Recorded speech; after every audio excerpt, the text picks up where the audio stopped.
let's get a bit more analysis on what is happening in Ukraine. Joining me now is Stuart Ray, former warrant officer in the British Army Intelligence Corps and now a senior analyst at McKenzie Intelligence Services. Stuart, thanks for coming in. Dominic talking there about Azovstal specifically, but also what's happening with the Russian forces. Now, we've seen in the last few weeks that the area that Russia controls is slightly shrinking. What do you make of that? And what we're seeing here is a refocus and redeployment of the efforts that we're seeing particularly around the Kharkiv region. There have been reports that the Ukrainian forces have now pushed the Russians to the east and to the north of Kharkiv, and even reports that some of the Russian forces have been pushed back over to the border, and the Ukrainians are at that border just to the north of Kharkiv. What we have in this area coming down from Belgorod, which is a vital strategic supply line and logistical hub over in the Russian border, are key lines of communication or supply lines supporting the frontline forces in the area of Izium and Severodonetsk. These are strategically important to ensure that the Russians can continue their fight on the front line. The loss of these vital supply lines in that area coming down from Belgorod would be a severe strategic impact or a blow to the Russian forces on the front line. And it's key that they keep those supply lines secure, keep the Ukrainians out of range of rocket and artillery fire.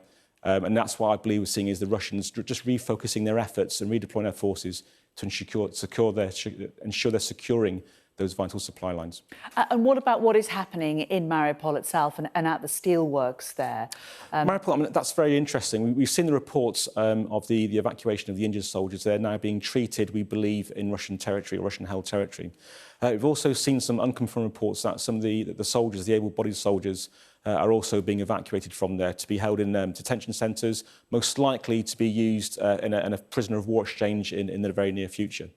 But what that does now, that's basically the end of the last enclave of resistance that the Russian forces were encountering in that southern axis. So they now have secured the land bridge, the vital strategic land bridge from Russia down to the Crimea. They now control all the ports in the Sea of Azov, and it's a vital victory that the Kremlin can now present to its people, that it's winning the war in this area. I mean, what do you think that the knock-on effects will be in terms of the war and in terms of Russian movements now that they've managed to achieve that link-up? Well, they've now secured that area there. The forces are now freed up. But what we've got to remember is the forces that were fighting in that area, they're going to be tired and weary from some constant fighting in that area.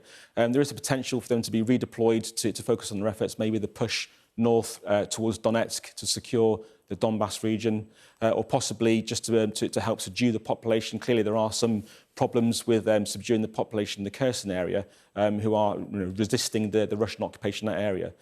To actually secure an area, you need to have to subdue that population or have the support of that population, which, of course, they don't have at the moment.